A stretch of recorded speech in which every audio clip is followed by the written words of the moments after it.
وہ سامنے بیٹھے تھے تو ان کے ہاتھوں پہ نظر پڑی تو وہ سخت ہارڈ مزدوروں والے.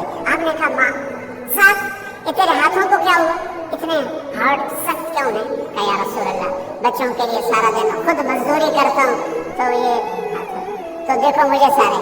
آپ نے ساتھ کا ہاتھ پکڑا اور سب کو دکھا کے اس کو ایسے چوما اور پھر فرمایا بچوں کو حلال کھلاتے ہوئے جو ہاتھ ایسے ہو جائے گا اس پہ دوزخ کی آگ حرام ہو جائے. رٹے لگانے سے علم نہیں آتا، علم اس کے بیدار ہونے کا نام ہے، علم لینے کا نام نہیں. اللہ کے واسطے سمجھو یہ بات. اولادیں برباد کر دیں اپنی. اسکول ہمارے اسکول نہیں ہیں. میں روتے ہوئے کہتا ہوں یہ کاروباری ادارے ہیں، یہ تعلیمی ادارے نہیں ہیں. میرے نبی نے کہا اکرموا اولادکم، اپنی اولاد کو عزت دو. خود کیسے عزت دیتے تھے؟ جب حضرت فاطمہ ملنے آتی، اب زمین پہ بیٹھے ہیں فرض کرو، اب چیئر پہ بیٹھے ہیں، اب چارپائی پہ بیٹھے ہیں یا لیٹے ہیں، جو ہی بیٹی داخل ہوتی اب ایک دم کھڑے ہو جاتے. ہم اولاد کو اپنا سرمایہ سمجھتے ہیں اور ان پر وہ رگڑے. 3 سال کے بچے کو اسکول میں ڈالنا، اسے قتل کرنا ہے، اس کی ذہنی نشو و نما کو تباہ کرنا ہے. کتنے نمبر آئے، کتنے نمبر آئے، بچے خودکشیوں پہ مجبور ہو گئے. ارے نمبروں سے انسان نہیں بنتا، رٹے لگانے سے علم نہیں آتا. علم اس کے بیدار ہونے کا نام ہے، علم لینے کا نام نہیں. اللہ کے واسطے سمجھو یہ بات. اولادیں برباد کر دیں اپنی. اسکول ہمارے اسکول نہیں ہیں.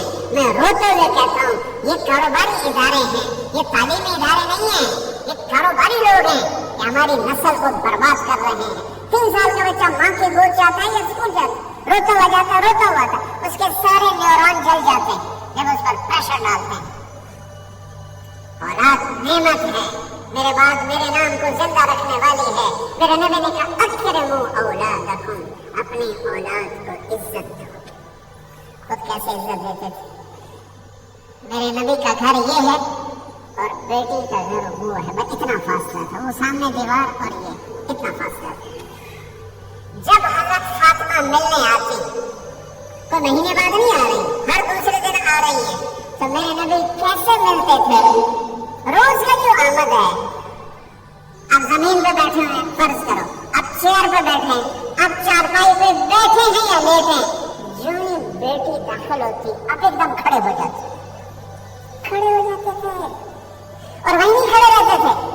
وہ تیزی سے آگے بڑھتے تھے اور جا کر بیٹی کو یوں ہاتھ پکڑ کے بوسہ لیتے اور پھر ہاتھ چھوڑتے نہیں تھے. ہاتھ پکڑے ایسے پہلے بیٹی کو چارپائی پہ بٹھاتے تھے پھر خود بیٹھتے تھے.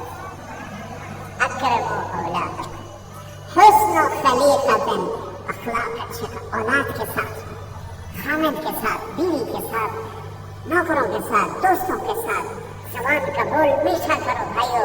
کچھ نہیں لگتا اللہ کی قسم، بن کسی مشقت کے بڑے بڑے ولی تم پیچھے چھوڑ جاؤ گے افتتاح پر. ایک صحابی سعد بن معاذ وہ سامنے بیٹھے تھے تو ان کے ہاتھوں پہ نظر پڑی تو وہ سخت ہارڈ مزدوروں والے. آپ نے کہا ماں سعد یہ تیرے ہاتھوں کو کیا ہوا، اتنے ہارڈ سخت کیوں ہیں؟ کہا یا رسول اللہ بچوں کے لیے سارا دن خود مزدوری کرتا ہوں تو یہ تو دیکھو مجھے سارے. آپ نے ساتھ کا ہاتھ پکڑا اور سب کو دکھا کے اس کو ایسے چوما اور پھر فرمایا بچوں کو حلال کھلاتے ہوئے جو ہاتھ ایسے ہو جائے گا اس پہ دوزخ کی آگ حرام ہو جائے. آپ دفتر جا رہے ہیں حلال کما رہے ہیں، آپ جنت کما رہے ہیں. آپ بازار جا رہے ہیں حلال کما رہے ہیں، آپ جنت کما رہے ہیں. آپ کھیت میں ہل چلا رہے ہیں حلال کر رہے ہیں،